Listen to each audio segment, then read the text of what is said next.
पूर्वांचल समाज के सबसे बड़े त्यौहार छठ पूजा की शुरुआत आज से हो चुकी है। छठ पूजा पूर्वांचल समाज के लोगों के लिए बेहद खास त्यौहार है। इसकी तैयारियां दिवाली के बाद से ही शुरू कर दी जाती हैं। चलिए इस विषय में हमारे साथ बातचीत करने के लिए ऊधम सिंह नगर जिले के और पूर्वांचल समाज के वरिष्ठ पुजारी पंडित शंभूनाथ चौबे जी मौजूद हैं। इनसे हम बातचीत करेंगे और जानेंगे इस छठ पूजा पे किस तरह से छठ मैया की पूजा की जाए, जिससे कि छठ मैया प्रसन्न हो और अपने भक्त की सभी मनोकामनाओं को पूर्ण करें। पंडित जी, ये बताइए कि छठ पूजा की शुरुआत आज से हो चुकी है, किस तरह से ये 4 दिन का व्रत चलेगा? आज जो है खाए नहाए का दिन है।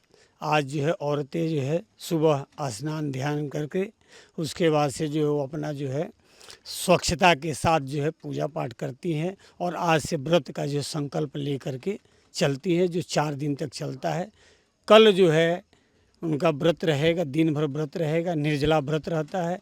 और जो है औरतें जो छठी मैया की पूजा करती हैं, शाम को जो है मीठा भोजन ग्रहण करती हैं।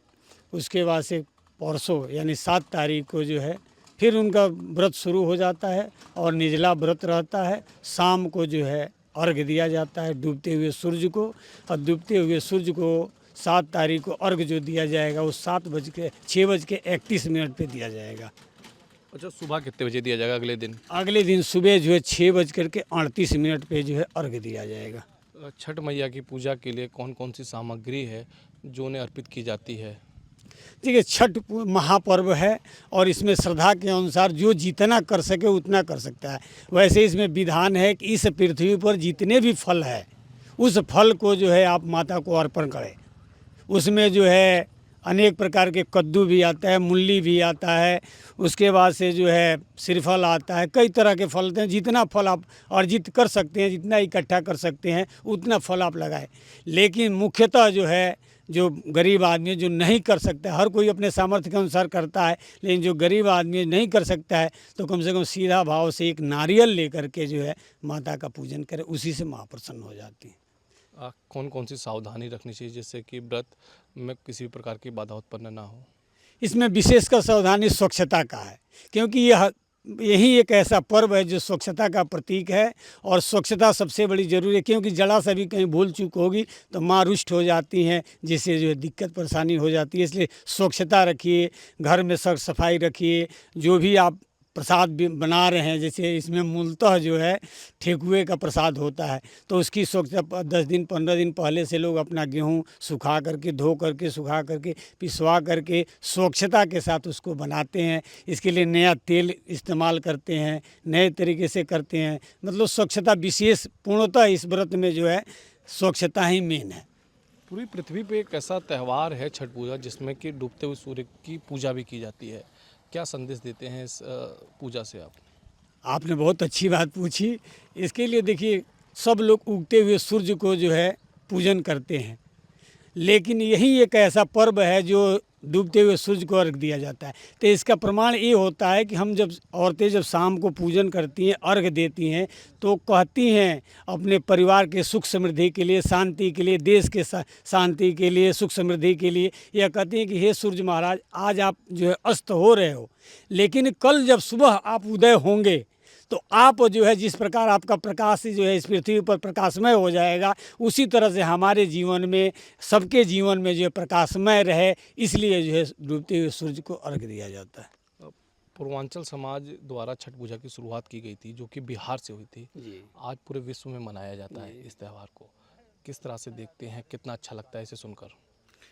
ये बहुत अच्छा है। देखिए, पहले लोग ये कहते थे कि बिहार का ही पर्व है, लेकिन आज जो है विश्व लेवल पे विख्यात है, क्योंकि जैसे जैसे लोगों की मनोकामनाएं पूर्ण होती गई, वैसे वैसे लोग जो इसका विस्तार, जैसे छठ पूजा पे हर कोई आता है, हर तरह के लोग आते हैं, तो वो आकर के मनौती करते हैं कि हे छठ माता, अगर ये मेरी मनोकामना पूर्ण हो जाएगी तो हम भी आप इस व्रत को करेंगे। और ये षष्ठी देवी का है, जो 9 देवियों का जो रूप है, उसमें षष्ठी देवी जो कात्यायनी देवी के नाम से मशहूर है, उसी देवी के पूजन है। इसलिए सब लोगों ने विशेषकर ये करने लगी। नवरात्रि में तो हम पूजा करते ही हैं, लेकिन कात्यायनी देवी का, षष्ठी माता का भी पूजन किया जाए और मनोकामना पूर्ण किया जाए। तो जैसे जैसे लोगों का मनोकामना पूर्ण होता जाता है, वैसे वैसे जो है इसका बढ़ता जा रहा है।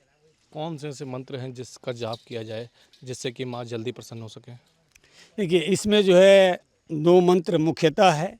पहला जो सूर्य देव का है, और साधारण लोग भी हर कोई इस मंत्र का जाप कर सकते हैं। ओम सूर्याय नमः, इसका जाप सूर्य को अर्घ देते समय ओम सूर्याय नमः का जाप करें और कात्यायनी देवी का जो है ध्यान करें। जयंती मंगला काली भद्रकाली कपालिनी दुर्गा क्षमा शिवा धात्री स्वाहा स्वाधा नमस्तुते या देवी सर्वभूतेषु कात्यायनी रूपेण संस्थिता नमस्तस्यै नमस्तस्यै नमस्तस्यै नमः, यानी कात्यायनी देवी की स्तुति करें। इससे जो है माता बहुत जल्दी प्रसन्न हो। पंडित जी, मेरा अंतिम सवाल ये है कि आखिर क्या कारण है कि जल में ही खड़े होकर छठी मैया की और भगवान सूर्य की आराधना की जाती है इस व्रत में? जी, आपने बहुत अच्छी बात की। कई लोग इस प्रश्न को पूछते भी हैं, कहते हैं कि ये कौन सा ऐसा त्यौहार है, कौन सा व्रत है कि औरतें जो है जल में खड़े होकर के जो है अर्घ देती हैं। देखिए, जल एक ऐसा साधना का सबसे बड़ा स्रोत है।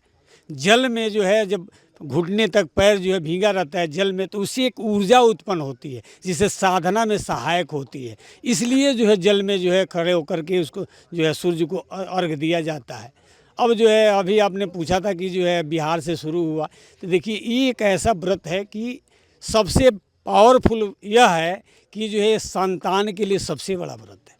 अगर जिसको संतान न होता हो किसी कारणवश, तो अगर वह नारियल लेकर के छठ के दिन अगर संकल्प लेकर के छठ माता के द्वारा जो संकल्प लेकर के कि हे माता मेरा संतान की प्राप्ति होगी, तो हम इस व्रत को करेंगे या फल चढ़ाएंगे या प्रसाद चढ़ाएंगे, तो माँ बहुत जल्दी प्रसन्न हो जाती। क्योंकि यह छठ पूजा जो है ये संतान से ही शुरू हुई, जिसमें आप लोग जानते द्रौपदी ने भी किया था इस व्रत को, और जो है द्रौपदी ने विधिवत किया, कई लोगों ने करा इस व्रत को, शास्त्र पुराण में भी इसका वर्णन है।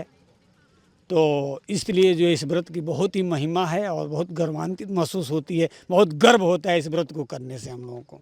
आपने सुना कि हमारे साथ बातचीत करने के लिए पूर्वांचल समाज के वरिष्ठ पुजारी पंडित शंभूनाथ चौबे जी मौजूद थे। इनने हमसे बातचीत करते हुए बताया कि पूर्वांचल समाज के लिए बेहद खास है छठ पूजा, जिसकी शुरुआत बिहार से हुई थी, लेकिन आज विश्व स्तर पर इसे मनाया जाता है, जिसको सुनकर ही जो पूर्वांचल समाज के लोग हैं खुद को गर्व महसूस करते हैं। मैं अपने कैमरामैन से कहूँगा एक बार छठ घाट को दिखा दे।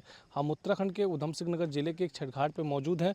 ये आप देख सकते हैं छठ घाट पर वेदियों का निर्माण हो चुका है और परसों यानी कि 7 तारीख को शाम को यहाँ पे जो है छठ व्रत रखने वाली जो महिलाएं हैं वो पहुँचेंगी और इन वेदियों के चारों ओर बैठ के जो है छठी मैया की और भगवान सूर्य की आराधना करेंगी। उसके बाद से जल में खड़े होकर पहले डूबते हुए सूर्य को अर्घ देंगी और 8 तारीख को उगते हुए सूर्य को जल में खड़े होकर अर्घ देकर अपने व्रत का समापन करेंगी।